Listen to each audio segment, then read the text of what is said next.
Sebetulnya peternak itu sangat tidak menginginkan adanya subsidi. Peternak itu sederhana, hanya ingin untung.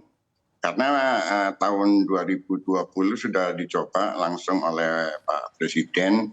Waktu itu kita juga dipanggil ke istana, diberikan subsidi jagung langsung ke peternak. Tapi ternyata kan realitas di atas kertas dan di bawah sangat-sangat tidak relevan lah gitu kan. Yang penerima itu ya dalam tanda kutip yang kurang berhak lah gitu. Nah, oleh karena itu saya setuju bahwa jagung sudah diproduksi di dalam negeri dan memang sudah 100% di dalam negeri. Tapi tolong diganti maknanya itu bahwa memang benar jagung diproduksi di dalam negeri tapi masih kurang. Kenapa saya bilang masih kurang? Kalau memang jagungnya terpenuhi, harga nggak mungkin dong sampai 6.000 lebih gitu kan. Ya harga wajar 4.500 itu kan masih wajar gitu. Nah ini kalau memang jagung terpenuhi nggak mungkin harga sampai 6.000. Memang dalam hal ini pemerintah selalu bilang bahwa jagung dipenuhi di dalam negeri. Emang benar karena kita tidak boleh impor jagung. Di lain pihak kebutuhan jagung masih belum terpenuhi. Salah satu bukti adalah bahwa pemerintah saat ini juga membuka keran impor gandum untuk pengganti jagung. Itu memang bisa, tetapi secara ilmu nutrisi banyak kandungan-kandungan tertentu di dalam jagung yang tidak dipunyai oleh gandum, sehingga akan mempengaruhi produksi, juga akan tetap akan mempengaruhi harga. Kalaupun pemerintah mau memberikan subsidi kepada peternak, ya kita terima kasih, tapi tolong dipikirkan caranya gitu kan. Sangat tidak gampang di Indonesia ini melakukan suatu tindakan yang memberikan subsidi. Siapa sasarannya gitu. Nah, dengan harga jagung mahal seperti sekarang ini, jadi begini Bu, sebentar saya minta waktu. Peternak petelur itu untuk pakan ada dua, yaitu beli pakan jadi pakan yang sudah jadi dari pabrik langsung diberikan kepada ayam. Di dalamnya ada jagung juga. Ada juga yang peternak yang mencampur antara konsentrat dan jagung. Nah, ketika pakan mahal begini, jagung mahal, mereka beli pakan jadi. Nah, ketika nanti peternak diberikan subsidi jagung, gitu. Nah, itu kan tidak bagi peternak yang bikin pakan jadi tidak akan menikmati. Tapi sebaliknya kalau subsidi jagung diberikan kepada pabrik pakan, itu kan juga nggak tepat sasaran. Jadi yang paling bagus adalah ayo pemerintah itu bagaimana caranya produksi jagung ini meningkat, petani tidak rugi, peternak juga ada keuntungan dan rakyat tidak menerima hasil yang terlalu tinggi. Saya setuju bahwa kita harus menjaga inflasi. Saya sangat setuju saya. Tetapi jangan sampai kita mempertahankan inflasi dengan mengorbankan peternak. Gitu. Ini baru ngomong satu komoditi telur, belum daging ayam. Daging ayam lebih parah. Hampir 2 tahun ini peternak rugi. Saat ini peternak ayam broiler itu sudah mungkin sudah habis. Tinggal sekarang peternak besar saja.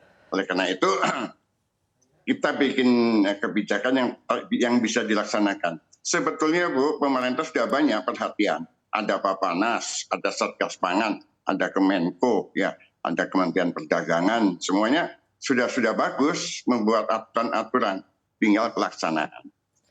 Bapanas misalkan sudah menentukan harga acuan pemerintah. Dalam satu pasalnya disebutkan harga acuan telur, harga acuan ayam misalnya. Kalau nanti harga terlalu tinggi dari harga acuan, maka akan ada operasi pasar.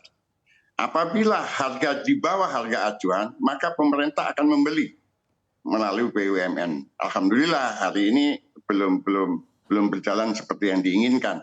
Sehingga kalau Ibu lihat nanti kalau ada sesi tentang peternak broiler, sangat menyedihkan hari ini kondisinya. Baik kebayang 2 tahun rugi terus. Jadi lebih baik kebijakan yang continue daripada memberikan subsidi. Terima kasih.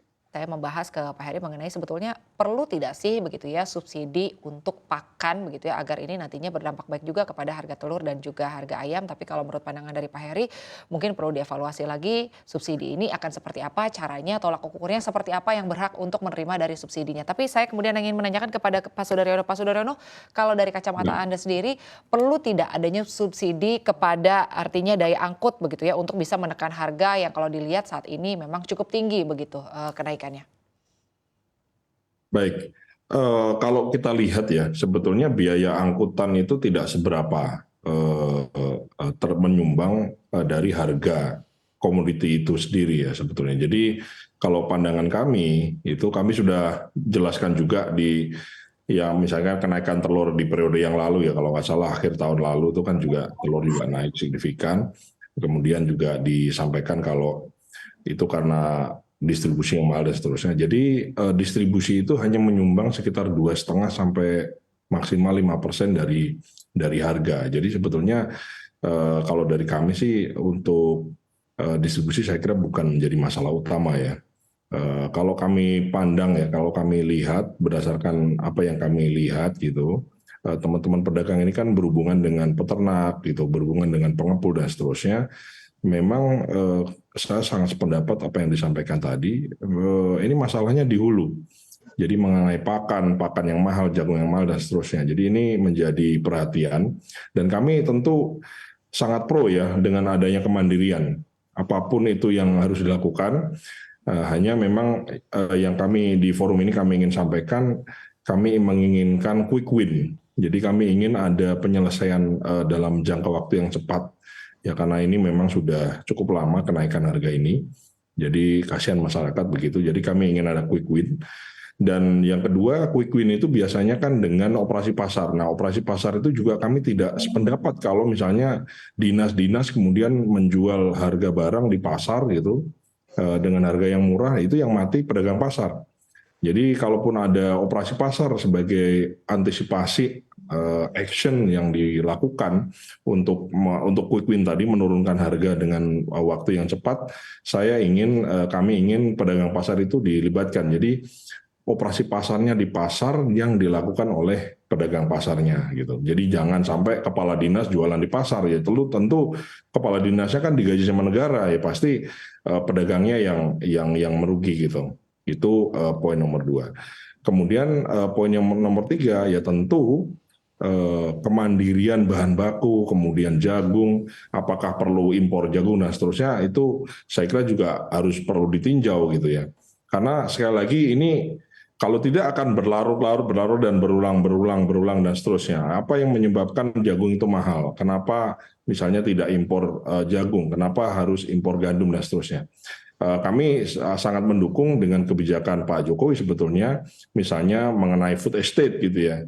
Ini lebih sangat hulu sekali, bukan hanya beras, tapi juga jagung, karena jagung ini berhubungan dengan pakan. Bukan hanya ayam, tapi juga pakan sapi, kemudian telur, dan seterusnya. Jadi kami dari Asosiasi Pedagang Pasar intinya adalah ingin adanya kontinuitas stabilitas pasokan dengan harga yang normal gitu. Harga yang normal yang bisa diterima oleh konsumen. Karena kalau tinggi, konsumen pasti juga turun pembeliannya, omsetnya juga turun, dan kami juga merugi. Itu kira-kira, Mbak.